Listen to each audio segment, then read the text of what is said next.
Welcome. Welcome to At the Intersection of Firearms and Mental Health. My name is Kristen Bry. I'm a columnist for the Journal Sentinel, and I will be your MC tonight and your joke teller, as we've already experienced. But before we get started, as it says in the title, we should explicitly say that we are going to be talking about suicide tonight. And so first and foremost, we want to say that if you or anyone you care about is struggling with suicidal thoughts, the helpline is 988, and just keep that number in mind. We were going to live stream the event. We are now recording the event, just so that anyone who couldn't be here in person tonight is going to be able to take advantage of the information that we're sharing here tonight. You won't be on camera, but just know that everyone on stage will be recorded. If you were not aware when you walked in, we are doing a giveaway. And so if you have not put your ticket or gotten a ticket in the back, you can definitely do that before we do the name pull or the ticket pull at the end of the program. We are giving away a gun safe, a shooting lessons, range time, safety glasses and ear protection, and gun locks. So a big thank you to Semino's Gun and Archery, Chase Outdoors, Zingers and Flingers, Mark On Shooting, and Essential Shooting and Supplies. And we also want to thank our sponsors for tonight's event, Marquette University O'Brien Fellowship, Milwaukee Journal Sentinel in Gannett, Wisconsin, and Prevent Suicide Marathon County. And thank you to the UW Center for Civic Engagement for letting us use the space. And thank you to everyone who is here and everyone who's watching this later as a recording. There's a lot of ways you could spend your Thursday evening, especially when it's nice outside. And so we very much appreciate that you chose to spend it with us talking about a really hard topic. And why are we here tonight? We're here to let gun owners talk to gun owners about a hard topic. Everyone who's speaking tonight is going to be sharing personal stories of mental resiliency and how they've helped other gun owners with the same. And we're basically just here to start a conversation. The event was born out of John Dietrich's investigative reporting series, Behind the Gun. It was a project that looked at the fact that gun deaths in Wisconsin have doubled since 2004. And that's largely been driven by suicides, which on average account for 71 of every 100 fatal shootings in Wisconsin. The project featured some of the efforts to counter this trend that are emerging among Wisconsin gun owners and their communities. And so tonight you'll be hearing from many of the people who were interviewed and profiled and who are working quite literally at the intersection of firearms and mental health. You'll get to hear from 4 of them during the panel discussion. John is going to lead a conversation with the Prevent Suicide Wisconsin founder, a gun store owner, a retired soldier, and a former gun importer who will share their personal stories and describe how they're working to help people and other gun owners. And then after that, we're gonna have time for a Q&A or being able to share stories. Like I said, you will not be on camera, even though we're recording. And even if you wanna be able to submit a question anonymously, yep, 2 people waving their hands in the back are gonna have pieces of paper if you wanna write down a question that we can read, and so you don't have to talk at all. And then at the end, we'll announce the giveaway winners, and please feel free to stick around. We have the space until 9 p.m. to connect and talk with anyone you've heard speak tonight. But first, to kick things off, we wanted you to hear from more people who were profiled in the series: a former police officer, a therapist, a public health researcher, and the investigative reporter behind this whole series, who each want to share one thing they hope you will take away from tonight.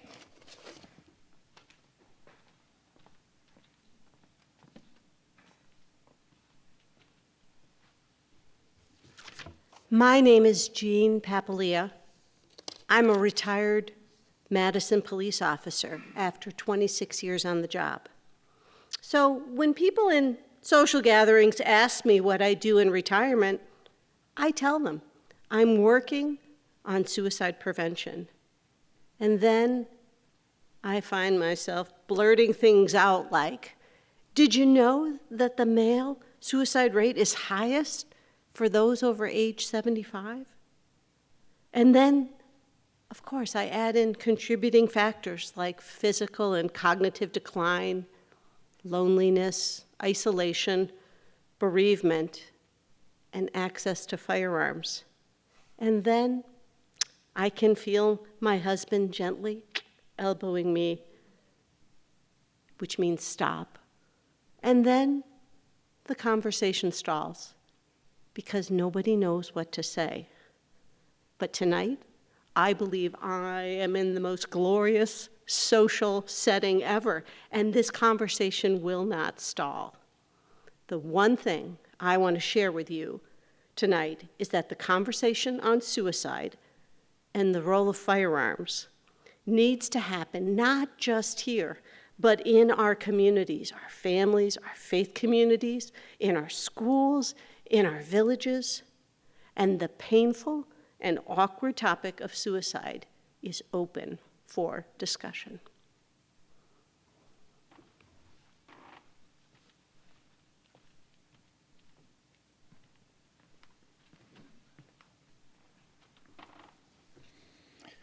Good evening, everybody. My name is Jake Wiskerson. I'm a practicing marriage and family therapist in the state of Nevada and a Walk the Talk America board member, where we are bridging the gap between the gun community and the clinical community in order to increase care access for firearms owners without fear of rights restriction. The one thing I want to leave you with is that not all therapists are created equal. Much like all people, we believe that we're non-judgmental and very accepting. The truth is that we're not. We are human beings with our own value sets and beliefs. Increasingly, we're taught through our graduate programs to be activists, and those activist ideologies increasingly are authoritarian and in direct opposition to the ethical precept of autonomy. Autonomy is a hallmark of the gun community, the membership of which is now estimated at more than 50% of our clientele. And these ideologies are creating the very chasm that pushes firearms owners from care, resulting in worsening symptoms, including suicide.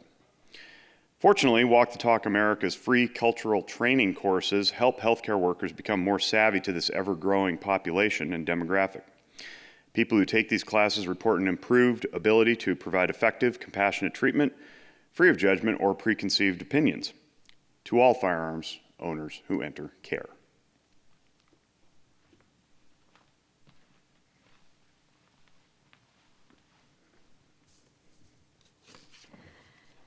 Good evening. My name is Sarah Kolbeck, and I work at the Medical College of Wisconsin as what is called a suicidologist. That sounds like a made-up word, but it's not, and a public health researcher. My work is all about diving into why some folks are more at risk for suicide and figuring out how we can stop it from happening. My research focuses on suicide among farmers, veterans, and children. Suicide rates have been climbing both nationally and here in Wisconsin for the past couple of decades, and that's driven by the rise in firearm suicides. One thing I hear a lot in my line of work is that if someone has made up their mind to end their life, they'll find a way to do it no matter what we do. But guess what? Research tells us that that's not true. Sometimes just a little bit of time or distance can make all the difference. It gives people a chance to hit pause, rethink things, and maybe even reach out for help. That's why it's so crucial to keep potentially lethal things like firearms locked up tight. It's not just about keeping the person at risk safe, it's also about giving others a chance to step in and lend a hand when it's needed most.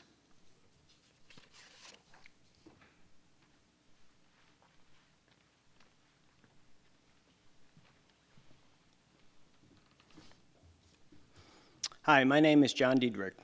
I'm an investigative reporter at the Milwaukee Journal-Sentinel. Last year I wrote a project called Behind the Gun, which I did through the O'Brien Fellowship in Public Service Journalism at Marquette University. Here's one thing I would like to tell you. People are complicated. For this project, I spoke to more than 100 people from Wisconsin, many of them gun owners. You'll meet some of them tonight. You've met some of them already.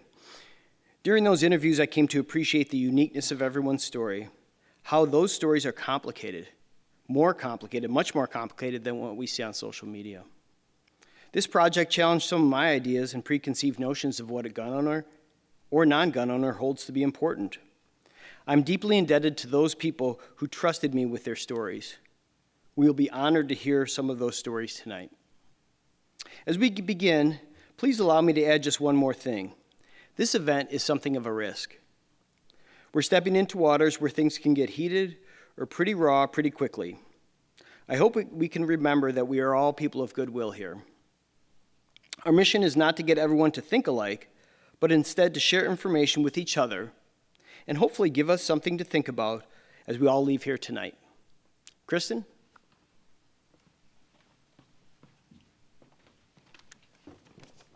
Thank you, Jean, Jake, Sarah, and John. If you have questions for anyone who just spoke, they'll be available for questions during the Q&A section. And as we get set up for our panel discussion, as John mentioned, he talked to, oh my God. It was on Do Not Disturb. It is, it's literally on, sorry. As John mentioned, he spoke to over 100 people from Wisconsin. And some of those people we just talked to, some were featured in the slideshow that was rolling before we started. But there's also some others that are in the audience with us tonight that we wanted to call out. Kurt Green, who's the Manitowoc County Coroner, Dan Marcon, who's the owner of Marcon Shooting near Eau Claire, and Jim Campbell from Wausau, who heads up the Honor Flight program here. So we're very happy that you guys are here as well. And with that, I'm going to hand it over to John. Thank you, Kristen. Welcome again to At the Intersection of Firearms and Mental Health. Let me get right to the introductions of the guests for our panel, starting with, on my left, Debbie Trader. Debbie Trader is a lifelong resident of Wausau, a longtime educator and grandmother, and a huge partner in this project, I have to say. 20 years ago, she founded Prevent Suicide Wisconsin. Today, she is chairperson of Prevent Suicide Marathon County. She's a certified instructor in Question, Persuade, and Refer, or QPR. A hunter herself at one time, Debbie has lived around firearms her entire life. She and her husband, Kevin, have helped other families in times of mental health crisis. Next, we have Mike Eschinger. Mike has worked in suicide prevention area for decades as a leader in the Army Reserve, as a police officer, as a QPR instructor, an adjutant professor of social sciences, and as a friend. Mike rose to the rank of Command Sergeant Major before retiring last year. Today, he is Chief of Staff to the CEO at Aledo. I want to make sure I get the name of his employer right. Aledo, a federal and DoD facilities operation and management company.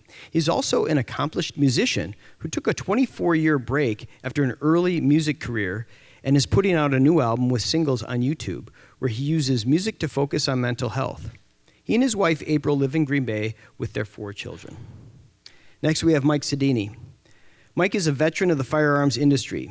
He joined Eagle Imports, a family-owned gun importing business, in 1998. In 2009, Mike became president of Eagle Imports after his friend and acting president at the time took his life.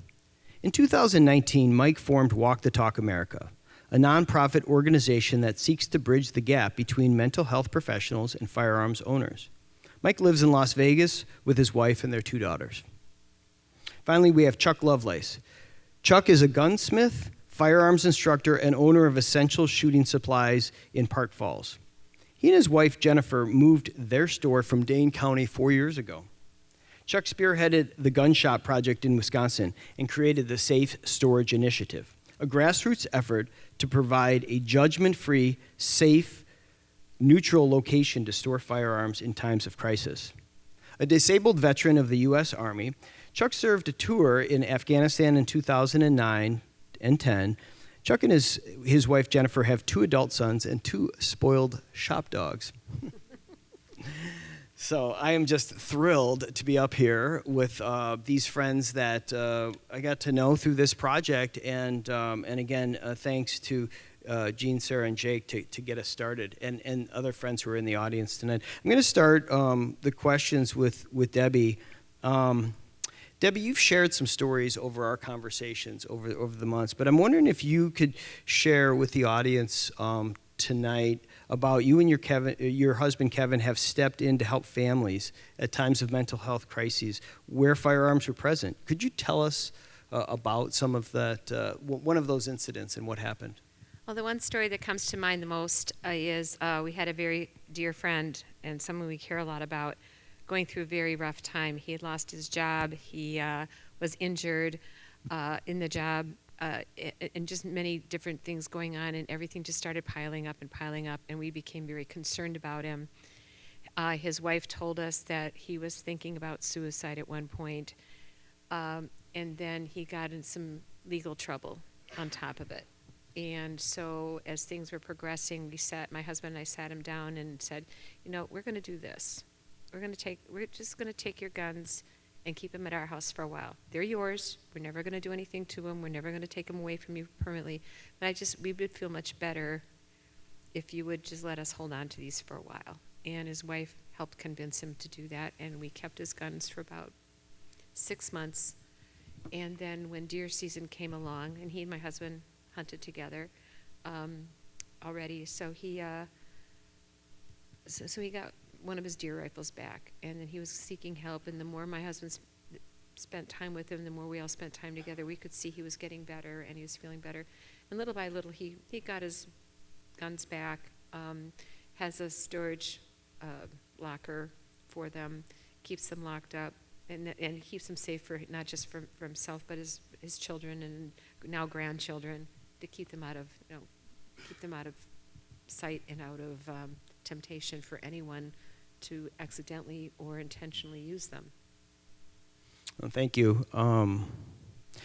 Mike Eschinger, you have shared over some time some interactions as well. These often start over the phone, and you're getting calls from people often in their darkest times. Can you tell us a little bit about what those go like, how you do those, and what you can share with other people about what your experience can help them with? Yeah, and I teach this a lot. Number one is to be perceptive. So I'll just bring one up from 2 weeks ago, and this is a very regular thing. I have two actively in my message chain right now. But talking to an old soldier who I didn't really know, referred to me, I found out later, about some frustrations with end of career. And read between the lines in that and realize there's a lot more going on than just frustrations. So to keep the conversation moving, and then for me, it's not even uncomfortable anymore, but to get right to asking the question, are you thinking about killing yourself? And when you get to a real answer like that, and we've been trained to understand non-answers too, that have an indication of positivity, then knowing how to intervene and how to do so on a national stage, and it requires a lot of these interconnected people that exist across the nation who are ready to step in and keep someone alive at their darkest time. So, thank you for that. Mike Sedini, the mission of Walk the Talk America, I talk about that, is to bridge the gap between mental health providers and firearms owners. You also talk to first-time gun owners. Is there a message that you have? Why is it important for gun owners to have a mental health plan, a suicide prevention plan? What do you tell people about that? Well, what we need to understand is that guns and mental health are not mutually exclusive. They can go hand in hand. And everybody that's watching this, or everyone that's in this room that's a gun owner, knows that when we get a gun, we get it drilled in our head about safety, right? We're some of the safest people on the planet in terms of the knowledge we have. We watch movies and we point out flaws, right? When we see people muzzle flash and no trigger discipline. So safety is like a hallmark. Then the second thing we learn, which we need to know, is what happens in a defensive shooting. You got to understand the law. You got to understand you can't just shoot somebody, even if you're totally in the right, and everything's just going to be roses after that. It's important. But most importantly, it's most likely that you'll never use your gun in a defensive shooting situation. You'll most likely use it on yourself. So it's important for us to have a better mental health and suicide prevention plan as part of the plan of gun ownership. Thank you. Let me just follow up on that. How's the reaction when you tell people that? Are people surprised by that? The first time I actually told that story was I was speaking at an event full of first-time gun owners, and the people that were throwing the event were along the wall. It was a bunch of firearms instructors and former military and police officers. And I remember looking over as soon as I said that, just to get their approval to see how that went over, because I didn't know if I was going to say something or they would just be like, no. And they were all nodding yes. So overall, when you think about it, suicide is over half of all death by firearm, sometimes 2/3 depending on the year. Like, it just makes sense that if we're going to be prepared and we're going to be vigilant, and the way we look at life is, okay, like we stage guns around the house and we're always ready for this scenario, and we think about these scenarios, we should think about the scenario of mental health crisis, that we can get there sometime. It might not be now, it might be in 10 years, or someone in our house might be there, so we'll have to have this plan in place. It's all part of gun ownership. Thank you. And finally, we have Chuck Lovelace.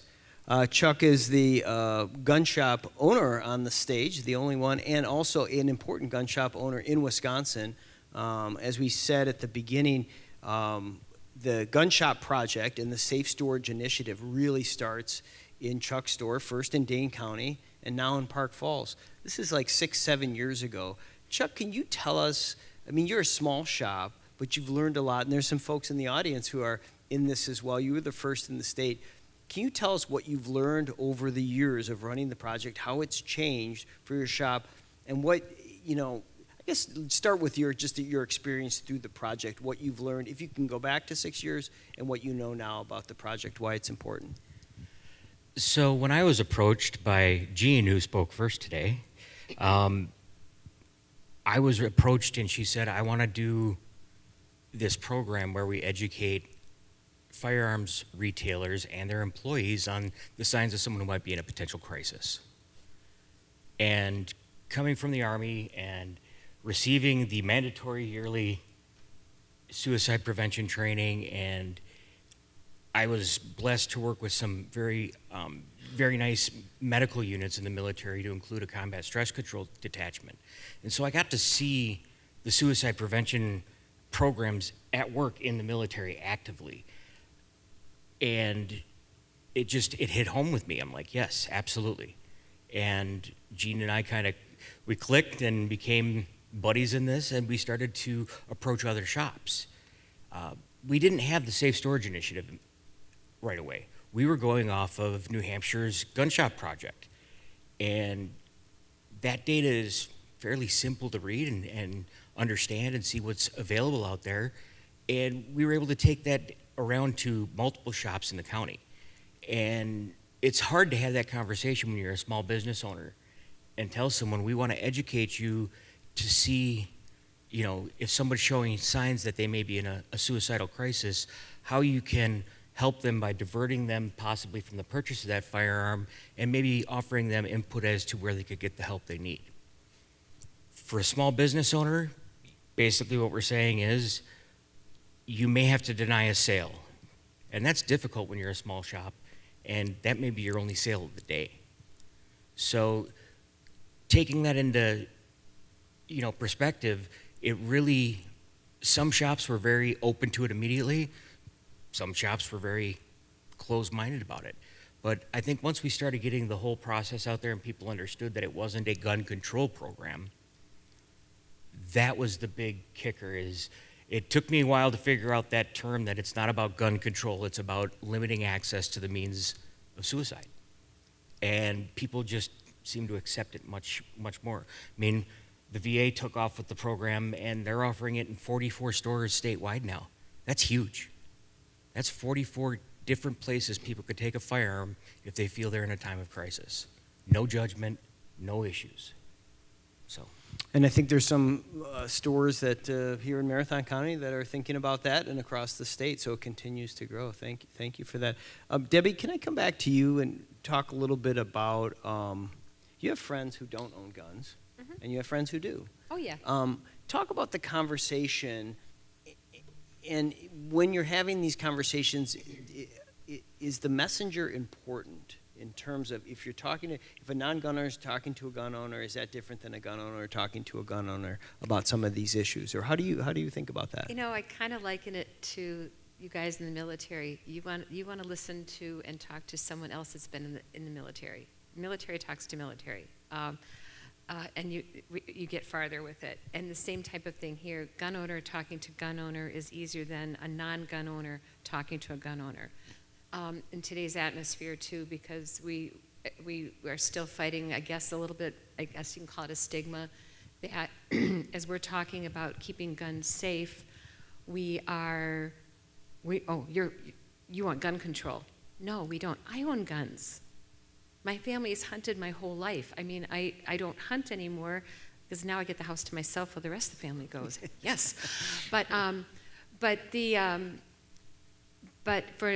the minute you start talking about this, we still fight the stigma. Oh, you're trying to take my guns away. No, this is not what we're here for tonight. This is not what any of us are here for. We want you to keep them safe, just like you keep prescriptions safe. You keep your keys safe. You lock your door when you leave the house. All these things you do to stay safe.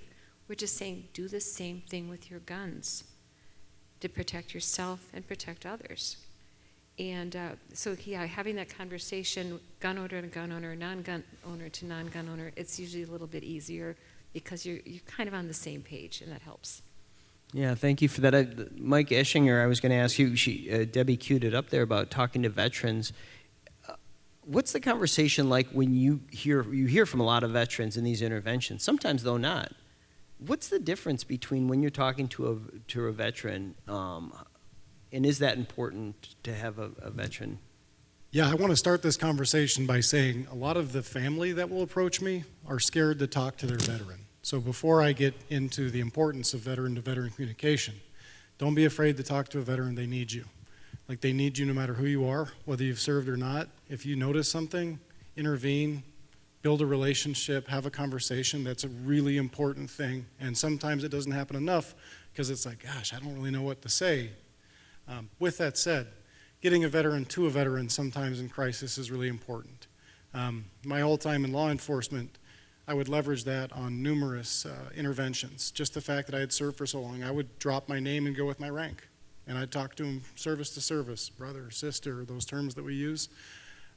You experience different things in different professions, but the military is a very, very deep profession that leaves a very deep imprint. And so, yes, finding a veteran contact. If you're providing care for somebody who's in crisis, finding a veteran who has experience in dealing with veterans in crisis can be a very critical piece of the solution. So, appreciate that. I was going to ask Chuck Lovelace, you mentioned in our conversation when I came to visit the shop, Mike DeSisti and I came to visit you last, I guess it was in a snowstorm, a spring snowstorm in 2023. You talked a little bit about the collection of veterans and having a gathering place for people particularly who didn't have a place to plug in. You had some ideas of, like, if there was just a place where people could feel seen, where they could feel like belonging. I mean, you talked about that. I wonder about the community that you see around your shop and the need for community around some of the, particularly the men that you're talking about, who are experiencing loneliness and isolation and things of that nature. So, my shop is located in northern Price County. Price County is a huge place for veterans to retire to because housing is affordable there. So if housing is affordable, then it's a great place for them to go, so they're not fighting that, and they're able to use their retirement. And what I've noticed was, you go out to the different cafes for breakfast, and there's usually 3 or 4 different tables of old guys sitting around talking. And I guess I count as one of those now, too, because I do it occasionally. But they're sitting there talking, and they may not talk about their service. They may not talk about, their experiences. They're just wanting to say, hey, I went fishing here and this is what I caught. It doesn't have to be necessarily a military conversation, but when veteran talks to veteran, they understand what you've seen. Even if they didn't experience it, they still understand it because of the training that we all go through. And I think that having a place, my big idea was to set up something similar to the VA program Dry Hooch, where they have just a small gathering area with coffee and things like that for veterans to be able to come in and talk if they want to talk, and just have somebody there who's willing to listen. Because northern Wisconsin, especially when the snow is hitting, can become pretty isolationist as far as being able to get around, being able to go places. And as veterans get older, all they're going to do is sit in that living room and watch TV and get grumpier. I've seen it. My dad's 71 years old, and that's happened. But if you've got a place where they can go, and one, know that there's not going to be any judgment for what they're talking about, and two, that the people they're talking to understand where they're coming from, that'll solve oodles of problems. Oh, that's great. Thank you. Mike Sedini, talk a little bit about when you got into this. what was the reception like at the gun shows? I mean, you're an industry insider, like that you're in the industry, and I'd say insider, you're just from the industry, and you still go to shows. But what was the reception when you started doing this? Were you embraced? Were people skeptical? Did you get? What did people say? I mean, there are a lot of people that were skeptical. Just because, like I said, when I first got in the industry, I used to we used to joke around about like the negative outcomes being like, and I'm going to date myself in here, but like the movie Twister. Like it was like, you don't talk about the negative outcomes. It was like an F5, right? So you didn't talk about suicide. You didn't talk about anything that could be weaponized against you in the industry. So there was a little bit of a resistance. I will say though, when one of the pilot programs that we had kicked off with Mental Health Americas, we were passing out these bands. And for those of you in the audience, we have the bands out on the counter out there, but they lead to free and anonymous mental health screenings. And this is when I knew I was onto something, because I was literally passing out these bands, and people were like walking by and they're like, what is this? I'm like, guns and mental health. It's free and anonymous mental health screenings. And the stories, the people that were stopping, the suicide loss survivors, the gun owners that were talking about their own experiences, like people were like giving me a hug or, crying. And I said, okay, like we need this, like we're ready for this. One of the most surprising things was, so the evolution of this band was for me to put the free and anonymous mental health screenings in the boxes of my guns. And at the time I owned an importer. We imported 4 major brands. And I remember going to those manufacturers, one was in Argentina, one was in Slovakia, and I was just like, yeah, I want to put this card in the box that leads to free and anonymous mental health screenings. And thank God they were from other countries, because I don't think they understood like how I was pushing this line of this could get us in trouble if it's misunderstood by certain organizations in the gun industry. Because a lot of people, like say like the NRA or the NSSF might say like, what are you doing, Mike? Like you're crossing a line that's never been crossed before. And they were like, sure, go ahead. And I remember having a meeting with my team saying, look, I don't know what the reaction of this is going to be from our customers. I don't know if we're going to get in trouble from NSSF. And in hindsight, looking back on it, we didn't get in trouble with anybody. But me saying, look, I want our customers to have access to resources where they can stay mentally healthy so they could be our customer forever. All my manufacturers got it. So anyways, a few months go by and there was no blowback, no nothing. I didn't get a call from any organization saying, Mike, what are you doing? And it was the opposite. We were getting calls from consumers that were like, hey, I just bought a Bursa or I just bought a Grand Power, and I saw that you have this free and anonymous mental health screening flyer in the box of your guns, and I just want to thank you. Right? And those stories become anecdotal, but man, like it was really cool to watch my employees share those stories with me when they say, hey, another call came in, right? And I remember at that time I said, okay, I think we've graduated out of the fear thing. Like I'm gonna start approaching other gun companies. And I remember 2 of the first companies I went to go see, one was MKS High Point, because I know those people really well. And then my friend Martin Tuasan, who owns Arms Corps. And I remember I walked up to their booths and I was like, hey, I need you to put this flyer in the box of your guns. And they're like, what is it? I'm like, it's free and anonymous mental health screenings.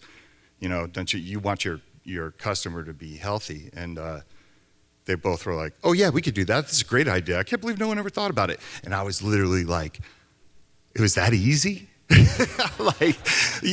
So I kind of, to put a bow on this, I want people to understand that I think the firearms industry has always wanted to help or been ready to help, but we never knew how to fit in. And part of that is our own problem.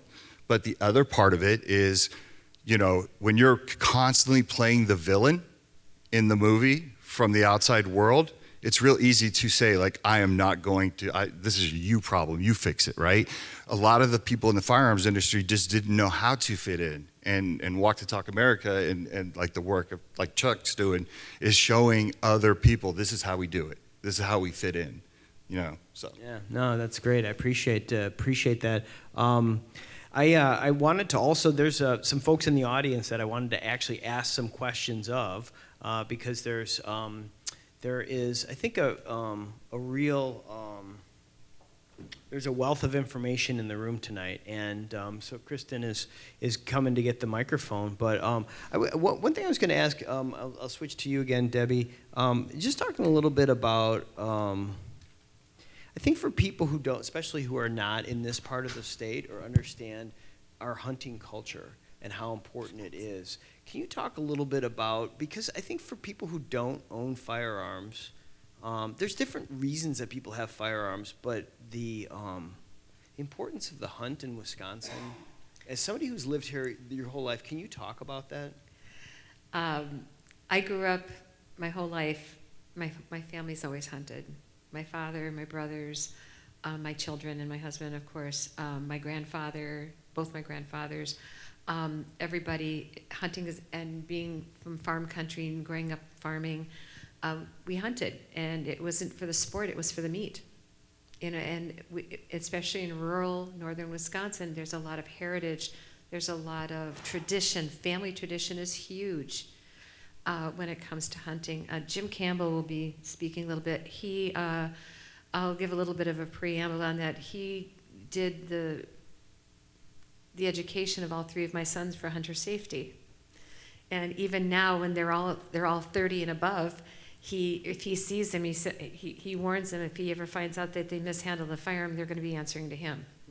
And so it's been kind of a funny running family joke with all of us. And but he can speak to this too because he's an avid hunter, and I hope he will. But yeah, hunting in this area, especially rural Wisconsin, especially northern Wisconsin, it's family tradition. It's very ingrained in everybody. And again, it wasn't necessary for sport. It was because this is your food. And it's still very important to a lot of families. My husband looks forward to deer camp every year, and my dad used to look forward to it with my brothers. And then when my kids got old enough to hunt, it was a big to do.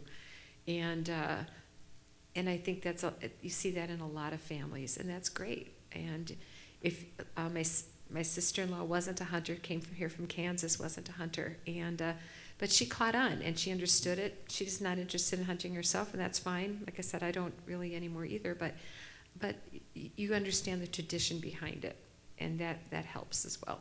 Oh, that's beautiful. Thank you. I was going to ask a question of Jim, and Debbie just referenced Jim. So Jim Campbell, retired Marine Corps, 30 years, a lot of things in this area in Marathon County. Hunter trainer, firearms instructor, also heads up the honor flight. And Jim, you shared a special story with Natalie and I from Journal Sentinel about a particular honor flight experience with a veteran of World War II and his son, and that conversation. It pertains to mental health and it pertains to veterans, and I wonder if you'd be willing to share that story with us tonight. Trying to think what story you're talking about. This is the one where the gentleman went to Washington, D.C. and then came back and had changed his, Okay, yeah. He was a Vietnam veteran. And it was just maybe 6 flights ago. We're flying our 48th flight on Monday. And this Vietnam veteran, not unlike many who served in Vietnam, came back with post-traumatic stress, which is a form of mental health illness, if you will. And he had to be convinced, it took years to get him to get on the flight. And he went with his son. His son went as his guardian. And it absolutely, totally changed his life. I found out 2 days after the flight. His son came up to one of our board members, or one of our volunteers, I don't remember which, and he was crying. He said, "My dad told me last night that before going on the honor flight, he was thinking about taking his life." The board member just stood there, and it brought tears to her eyes as well. For a program that was started to take a bunch of old guys to see some beautiful memorials, has turned out to be something that many of these men and women have needed for 5 or 6 or 7 decades, and that's closure from horrific experiences that they went through. Something we didn't expect at all. These guys that, and it's World War II, Korea, and Vietnam, but the Vietnam veterans, when they're at the wall and they're having a personal experience with the name that's etched in that black marble, might have been their best friend, might have been their brother. In some cases, it was their entire unit. After that personal experience, when they turn around and look in my eyes again, and it's hard to, if you haven't experienced this, to understand that I watched that individual, that man, change right in front of me. He became a totally different human being, and I could see it in their face. That closure that they haven't had for 50 or 60 or 70 years. And it manifested itself in the fact that the Vietnam vet who lost his entire squad when he was on R&R, 50 years of nightmares. The same nightmare every night for 50 years until April 19th, 2018, the day after the honor flight, hasn't had a nightmare since. Or a World War II nurse who hit the beaches of Normandy as a surgical nurse on June 9th. No idea what that woman went through. 75 years of nightmares. April 28th, 2010, nightmares are gone. So that, we talked about veterans talking to veterans. What this program has turned out to be is opening up conversations with veterans that heretofore weren't talking to anybody. And the number one benefit of the program is when they come home, they start sharing their experiences with their family. And again, it's not all trigger pulling stuff, grenades and machine guns. That's not what it's about. Some of them do that, but it might be just simple stuff. Who was your best friend? What was your nickname? Stuff like this to get the guys talking. And we provide them a workbook to sit down with their family and fill it out to get them talking. There's a Denny's on the south side of town in Cedar Creek. Started with 4 guys 12 years ago. There's been over 650 attend. There's 90 to 110 every single Wednesday morning. And like you were talking about up in Park Falls, they just around shoot the bull. Sometimes it gets into military stuff, but talking about, at our ages, we're talking about our grandchildren. We have 3 World War II vets, 8 or 9 Korea vets, most Vietnam, my generation, and then a lot of post-Vietnam guys. There's a Heroes Cafe in Wisconsin Rapids that includes law enforcement, EMTs, and firefighters. And if you're a veteran and haven't been to Denny's and you're from Wausau, go. Nice. It's an awesome experience. Thanks, Jim. You asked me to talk about the honor flight. Yeah, no, that was Pack a great. lunch. That was fantastic. Thank you so much. I love this thread that we're picking up of what we can do and what people can do to take care of themselves. Chuck Lovelace, talk a little bit about, you talked a little bit about the gathering and stuff like that. Would you be willing to share a little bit about your own personal journey in the area of mental health? What you're comfortable sharing in that area, but you have shared some of that with me in the past. Wow, yeah, that's a hard conversation sometimes.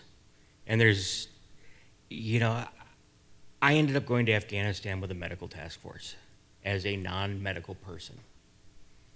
But when I was out visiting some of the smaller bases that I supported where we had smaller teams, if they had multiple casualties coming in, I was helping with them because everybody helped. Whether it was driving an ambulance, whether it was holding a bandage down, whether it was just talking to somebody who was scared. And a lot of that comes back over the years. And I've just recently, in the last couple of months, started talking about some of the things that I've seen and experienced with family that I didn't talk about with them. They couldn't understand why when I came home from Afghanistan, I had a different outlook. When I was in Afghanistan, we did a program called Operation Cover the Children, because we had kids coming into our hospital that were injured by either insurgents or by allied forces, and we took care of them. And there were some pretty horrifically injured children that would come in. And I noticed that they would always leave in like a plain white t-shirt because we were a military hospital. We didn't have those resources. So I got with some people back here in Wisconsin, and all of a sudden I had big boxes of shoes and socks and clothing showing up to where we gave out over 500 pairs of shoes to kids. Those memories now are much more to the front of what I think about now, is seeing the kid who was trying to shove his foot into a set of pink sneakers because he wanted them for his little sister. And so he didn't care if they didn't fit him, he wanted those for her. And that's really amazing. But, you know, it took me a while. My kids couldn't understand why the first Christmas back after I was in Afghanistan, I got irritated with their page-long wish list where they wanted hundreds and hundreds of dollars worth of stuff. And I'm like, I give a kid a pair of shoes and he started crying. Why don't they understand that they've got it so good? And I held a lot of anger in, and I held a lot of resentment sometimes for how people seem to take so much for granted. And it took me working with a really good therapist, using some medication, to start to understand that and be able to talk more about it. And if you've got a veteran that doesn't want to talk about it, like we said, have a different conversation. And eventually they may open up. And they may start telling you, this is why I do this. Because we have a very large post-war veteran population right now. And, you know, they always talk about the 22 a day statistic. That's a lot of really good people that are unfortunately not able to get the help that they need. So that's why we start programs like this. I appreciate that. Thank you for sharing. I wanted to share a comment that actually came to me from somebody who could not be here tonight, but she messaged me. Her name's Bev Weber from Maguanago. And my panelists don't know this question is coming, so it's a little bit of a different question, but I think it's really an interesting one because, well, I'll just read it and tell you, and we can talk about it. So thank you for your work on guns and mental health. This is certainly a topic that needs to find dialogue in our current culture.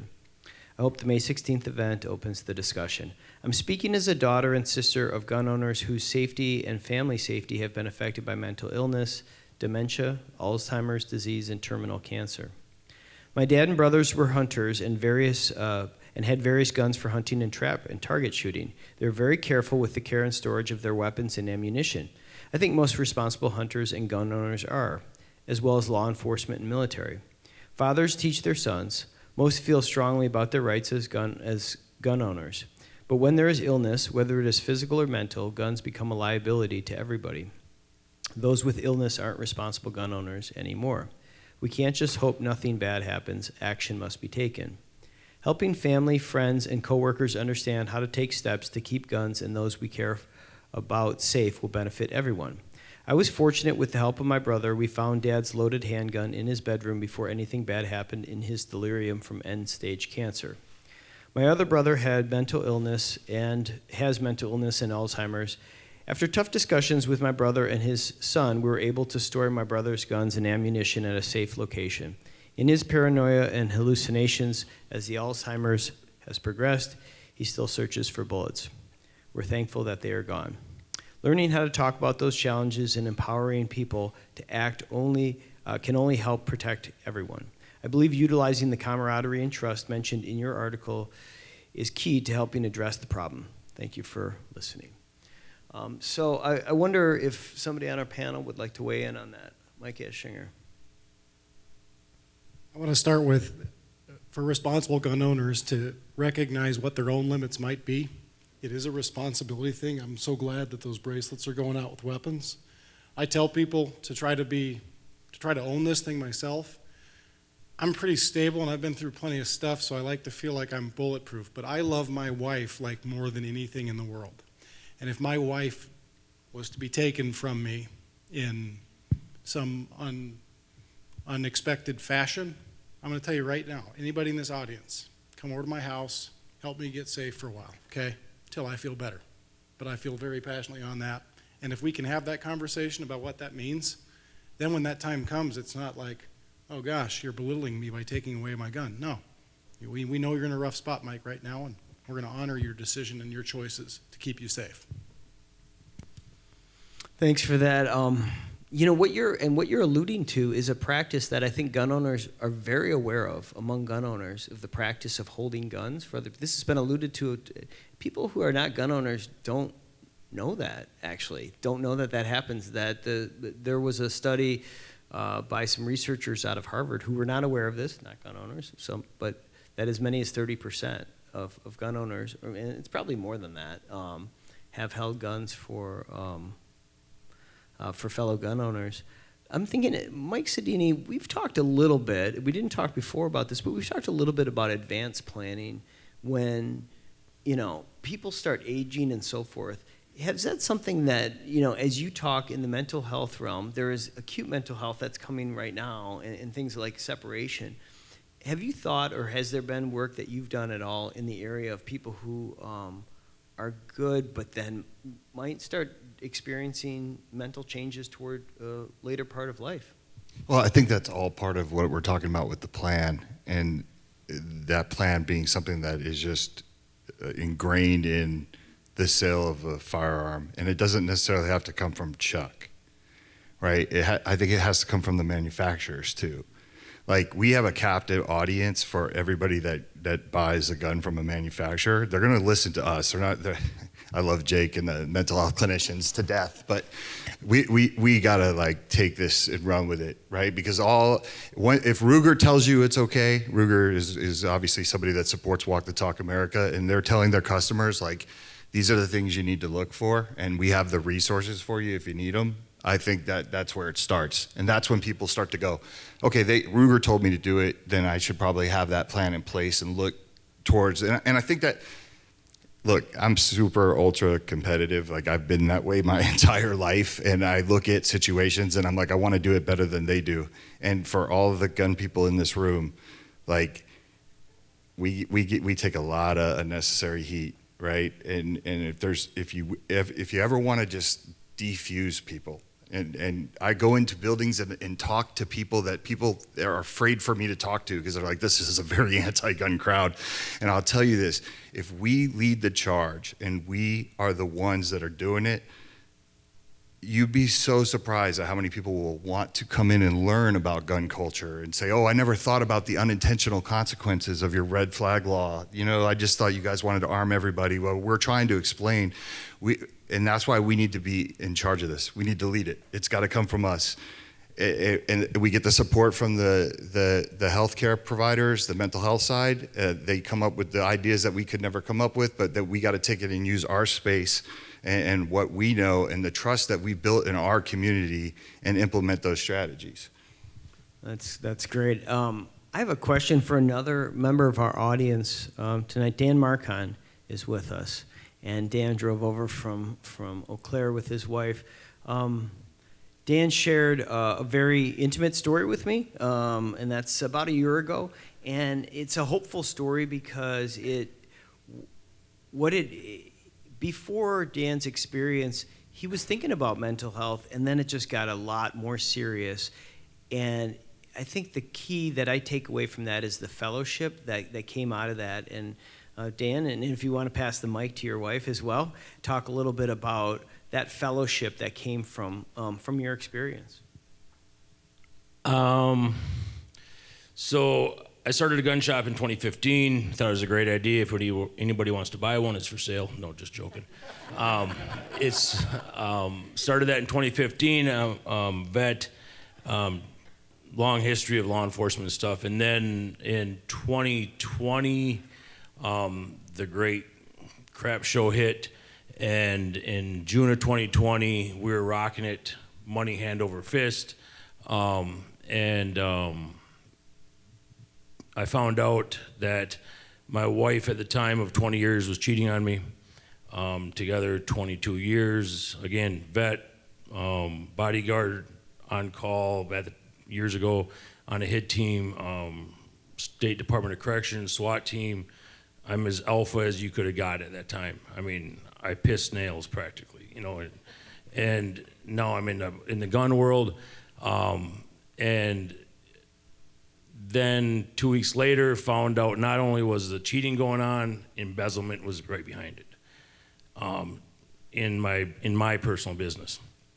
So that came about, and everybody's talking about suicide and vets, and this was in 2020, it was 5 years after I opened, and everyone's like, hey, you know, why don't people reach out to people?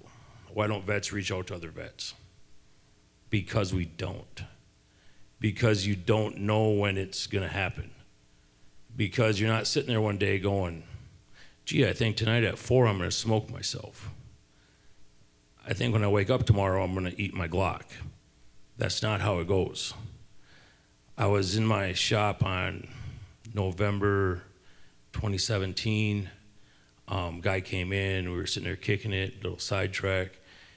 He rented a firearm from me, walked out in my range. We have windows. I was out there talking to him, and he shot 36 rounds. The 37th round went through the back of his skull. I watched him do it.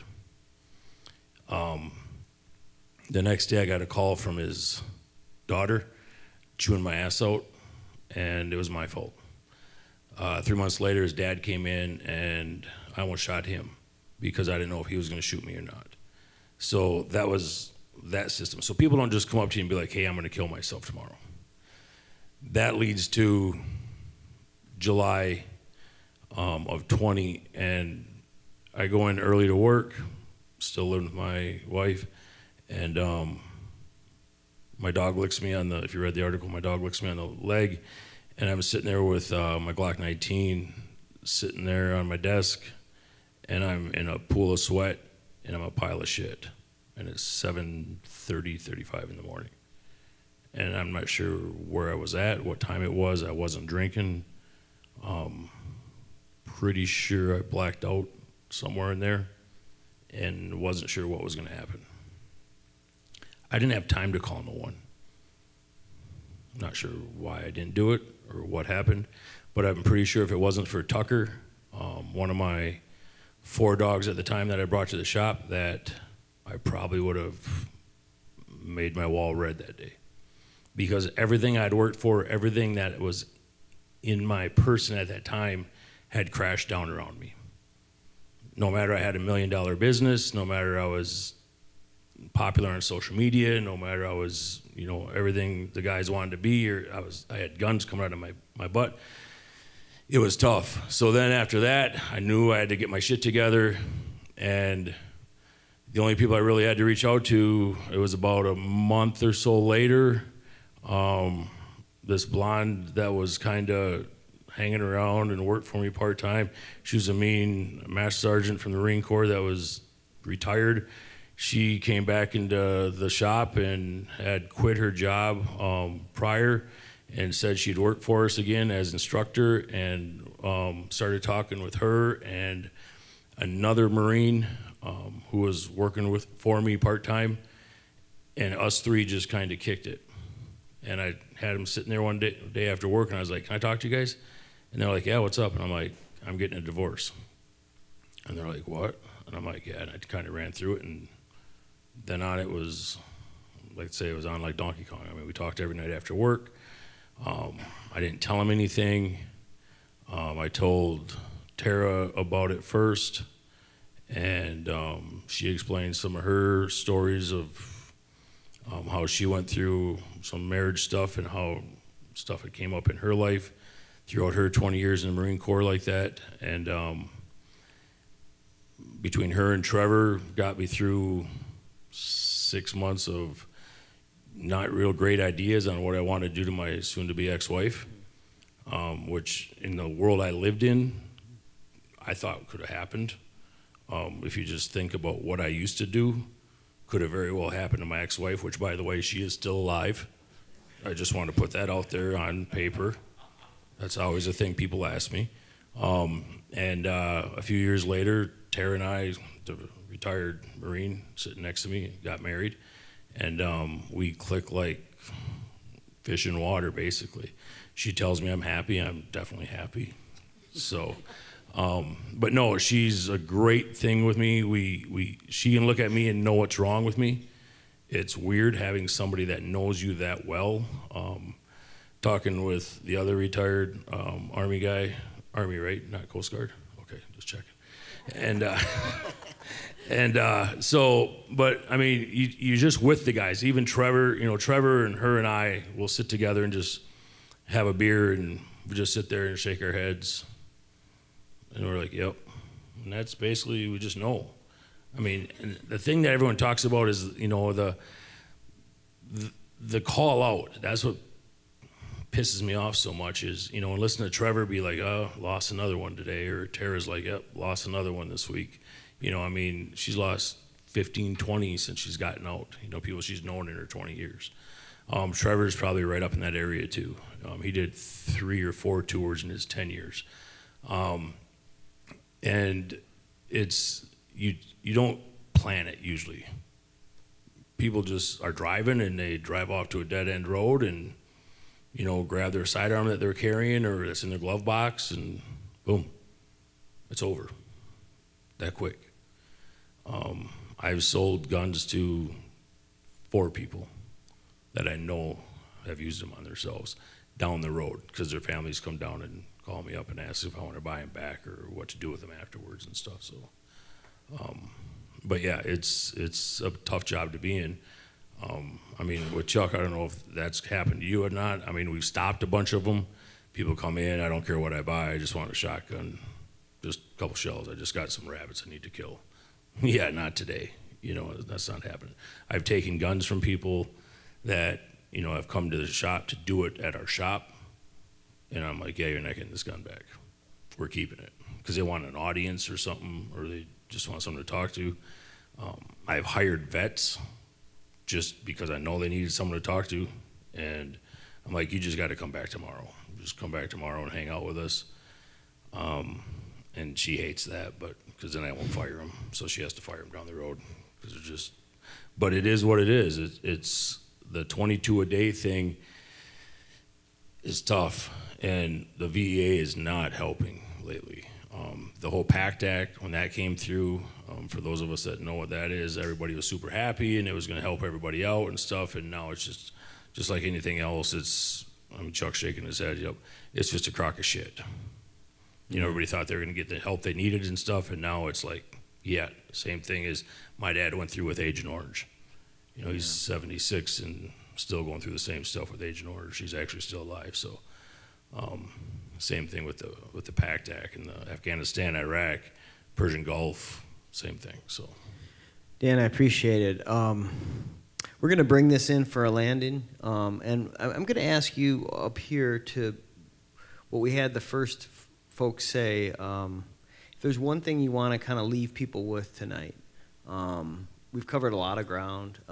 We've talked about a lot of things, and just what's the one thing maybe in your mind that you want to leave as a parting thought to our audience, not only here but who'll be watching later. Anybody got one first, and then I'll go down the line. Yeah, Chuck. The biggest thing that, since I've started working with Gene, I've learned a lot about suicide prevention. And the biggest thing to take away from it is you could tell someone that it's okay to not be okay. And people don't always know that. We always say that the Safe Storage Initiative is a judgment-free zone. I don't care why you're doing it. I'm not your therapist. I'm here to help you limit access to means. And so if you're not okay and you need to talk, I'll listen, but I'm not licensed for that. But it is okay to not be okay.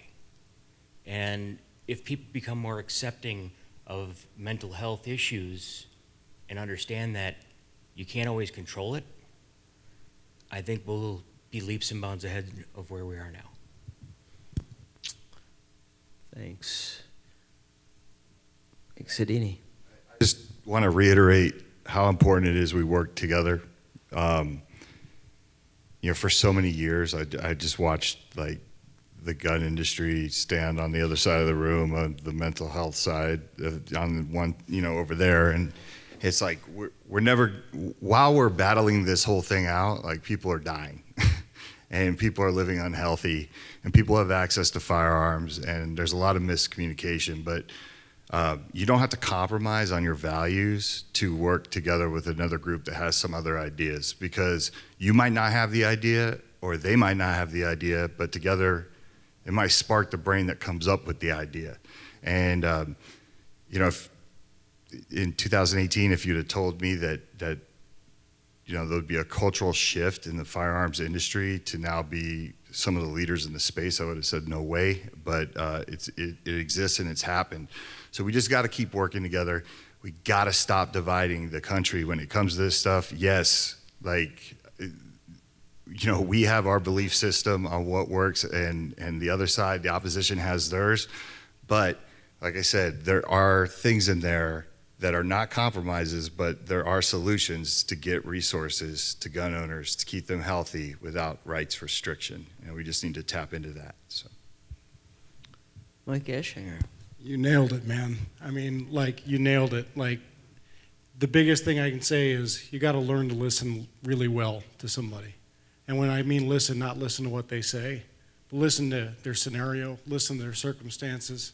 Your only chance sometimes of getting in between something is recognizing, using your gut, man. Most of the time, I've done a lot of post-mortem investigations on suicides, and being educated like I have, I'm always like, oh yeah, that's actually a thing. You don't want to make judgment on people. But listening to the subtle things, to the lack of a social media presence of somebody who usually has a social media presence, to some people are naturally grumpy, man. It's hard to catch a naturally grumpy person and be like, wow, you're unnaturally extra grumpy today, because that's their thing. But know what they love. Your friends, your family, your people around you, and pay attention to little things. And when your gut says, well, that seems funny, pull that thread. Always pull that thread.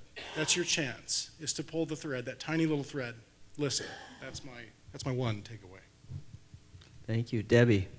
I want to throw a little bit of a good news thing onto this. When I started doing mental health education in the community, it's over 20 years ago.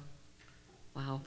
But I'll tell you, I would go to health fairs and things like that, and I would put up all my materials about mental illness and mental health and suicide prevention, and I could show you the swath of path that people would take all the way around my booth. They did not want to stop. They didn't want to pick anything up. If I was standing there, you might ask me questions. You might think I'm sick. You might think I'm crazy. And it's changed so much, right, Jean? It has changed so much that people now come up and tell you their stories. But we're still not there. There's still that stigma. There's still that fear. And we need to be careful. We need to, like you said, we need to listen. We need to pay attention. It's not just what a person says, but how they say it, when they say it, why they say it sometimes. And another thing we need to be careful of too is you could be with somebody that's been going through a really rough time for quite a while. And all of a sudden, the next time you see them, they're very calm, they're very happy. It's not necessarily because they're feeling better. It could be because they've made a decision and they're comfortable with it. And I'll tell you, it's, if you don't mind if I can tell a quick Please, story. yeah. When I was still working, when Aspira still had their behavioral health unit, that's where I was working. We had a patient one time, and she allowed me to share this story. She had lost her job. She and her husband were going through a lot of financial difficulties and everything like that. And they were fighting a lot. Things weren't going well. And the kids were getting, the kids picked up on it. So the whole family was kind of a disarray and kind of at each other a lot. And she was blaming herself 100%. Because she couldn't find a job at the time, and she thought everything was her fault. And she was being a mom and everything, she was piling it all on herself. So one day she sent the kids off to school. Her husband went to his job, And she decided that she was going to take care of things. She said, being the mom I am, I went to the grocery store. And because I wanted to make sure the cupboards were filled and everything like that. And so she got to the grocery store, and as she got out of the car, her coat got caught in the door. And she's fumbling around, and she's upset and everything. She's fumbling around. These two girls from this college, actually, came up to her and said, "Hey, are you okay?" You know, and because she was tangled up and everything. So they helped her. And they were kind of joking around with her on their way in. "Oh, yeah, we've done that," and had a conversation. And she's telling me the story, and the tears are starting to run down her face. I'm like, "Oh, wow, what's going on here?" So she went into the store, and the girls went their way. She went hers, and she's in the cart, pushing her cart. And she's going down one aisle, and ladies, if you have purses like my mother's, she had it on top of the cart, and she hit it, and it tipped over, and stuff just went flying everywhere. And these two girls happened to come along again and helped her pick everything up. And one of them, she said, even got down on their hands and knees and looking under stuff to make sure we didn't lose any. I wasn't missing anything. And they were so helpful to her. And they went to the checkout together. And the three of them were sitting there talking and everything. And they even offered to help her carry her groceries to her car. And they just saw how flustered she was, and just thought she was having a bad day, probably. But she said that she got home, she put the groceries away, she grabbed a 6-pack of beer and her husband's rifle, threw them in the back seat. And she got to the end of the driveway. I still get it. But she got to the end of the driveway, and she told me, "I had a decision to make. I was going to turn right and go into the woods, have a couple beers and say goodbye, or I was going to bring myself here." And she said, "I kept thinking about those two girls and how important they made me feel and how wonderful they made me feel for just that little bit. And you know what? I drove myself to the emergency room here." And you would be so surprised when you tell the security people that you've got a gun in the back of the car, how fast they move. But she ended up a patient on our unit, and she got help. And she went on to be, a very healthy, happy lady. She checked in on us once in a while. And she said, "Please share this story." But be kind to each other. It doesn't take anything. To share a smile, to give somebody a nod, a wave, just to let them know they exist. Let them know that you're thinking about them. It's really what's important. And that little act of kindness, this little bitty act of kindness, can save a life. And we all need to remember that. It doesn't take anything, and you may not know ever if you did that, but it's good to know that you did. So be there for each other. Wow, I can't think of a better way to end this. Wow, thank you to the panelists up here, to those who started off today, those in the audience, just to all the organizational support that we received to tell this series, and we're continuing to tell it. This is an important subject, beyond important, and I feel like this night marks a moment for us, and for the state of Wisconsin and people who are interested in this issue. So I just feel so blessedly fortunate to really have met all these people and to work with them over the course of the last year through Marquette. Chuck, did you have one thing for us? I just want to say thank you. Yes, definitely. To you. Thank you. Thank you. Because you took what is an incredibly volatile subject and truly reported as a reporter should, looking at all angles. So thank you very much for everything you have done. Thank you. That means a lot. I just feel like it's just been a labor of love, and I just really feel so fortunate to have earned all your trust, I guess, and just be able the honor to tell your stories. So thank you, everyone, and let's keep the conversation going. Yeah, thanks, everyone, and we'll just hang out. We've got some more food and drink out there, and let's keep the conversation going. Thanks so much.